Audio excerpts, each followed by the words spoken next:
Yeah. Guys, it's not all the time you're in for this treat. You guys are gonna see a graduate of the Next Stop School of Comedy. She's from Hudson, she's a native. Yeah? Let's give some home love. It's very exciting. It's her second time doing this. We're very happy to have her. Guys, please give it up for Allison Lillian!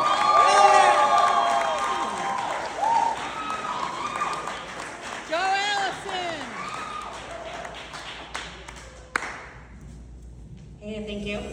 This is my second time ever doing stand-up. Thank you. Please keep the energy like that the whole set. I appreciate it. I did this back in April, but it was a whole crowd of like friends and family of first-time comics, so it was very supportive. So if you could bring that same energy, that'd be great. I'm gonna talk about me coming out.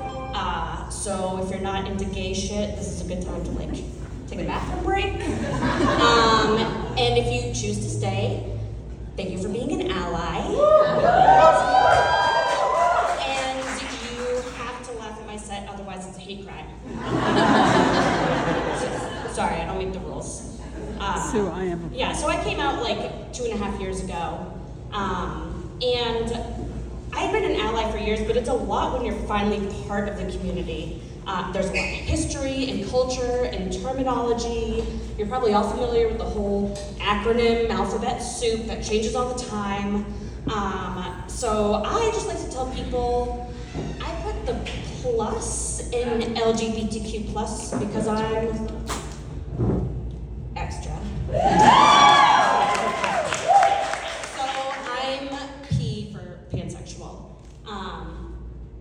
And you know, I had been questioning for a while, but the problem is I was into like butch, mask stud women, and the only ones I had ever seen were like on TV. There were not many in the wilds of central Massachusetts. You know, they're an elusive creature. Steve Irwin, lesbian hunter.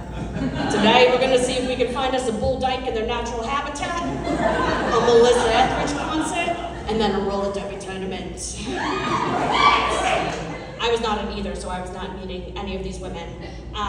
It wasn't until this gorgeous teacup butch walked into my work and I was like, crikey, ain't she a beaut? So yeah, and if you're wondering, like, all right, teacup butch, that must be like one of those queer terms. Butch is, but teacup meaning like tiny, like regular size Yorkie, teacup Yorkie. She's 4'11", but real big dick energy. So we hit it off. We started dating, and it's always a little bit nerve-wracking when you're going to be intimate with a new partner for the first time. But for me, it was like being a virgin all over again. I'd been like with enough dudes, hetero stuff, but like not that many, don't fucking judge. I had never even kissed a woman before her. But what I've kind of learned through this whole process is like, sex is like driving a car. And every vehicle has the same common features. And then the rest is just different makes and models and bells and whistles. So it doesn't really matter if you're cis, male, female, trans. It's all about good communication and figuring out how each vehicle works. So like, all right, there's some where like they take a little bit more time to warm up when it's cold out. This is how you shift gears without stalling. How rough can the terrain be before we need an alignment?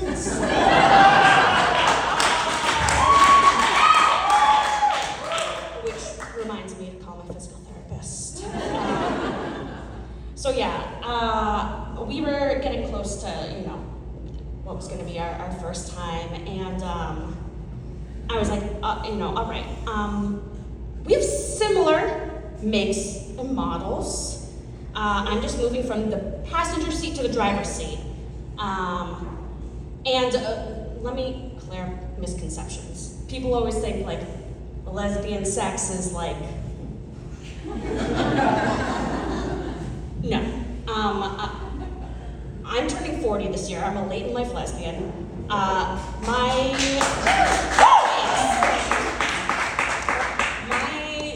girlfriend and I are a bit of an age gap relationship.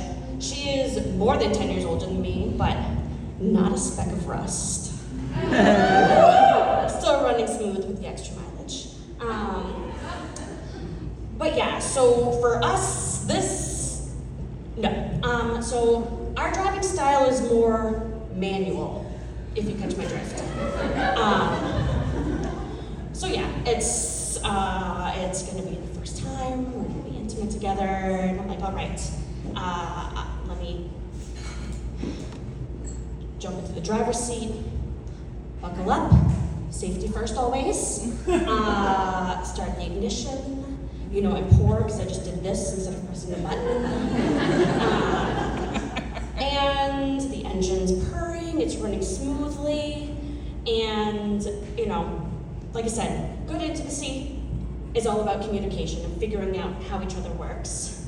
And so I'm just looking to her for some feedback, and I'm like, all right. I was not prepared for what came out of her mouth.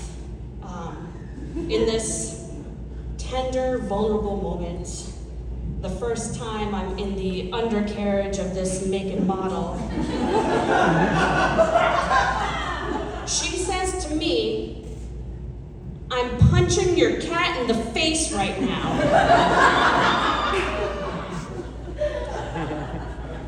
And in my head, I'm like, what? This was not in any driver's ed class or car manual I have ever read. Then I'm panicking. I'm like, I'm a mandated reporter. Do I have to file for intent to commit animal abuse? And then I'm like, okay, does she want me to punch her cat in the face? All of this is going on in my head. I don't skip a beat. I take a guess that it means she wants me to step on the accelerator. I guess correctly. We reach our destination. Lovely first joyride.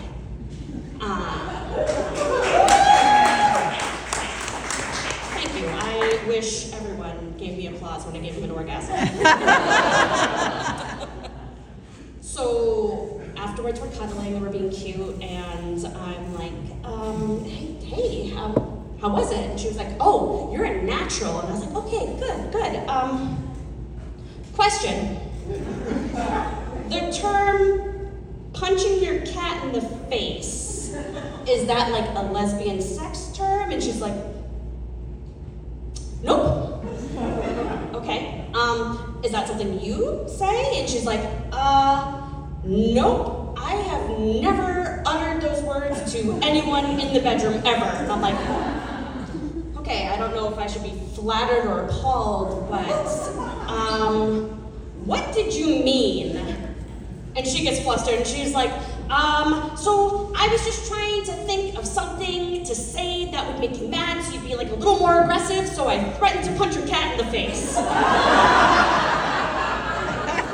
And I was like, okay, well, I'm glad I guessed correctly, but I don't think I'm gonna leave you alone with my cat anymore.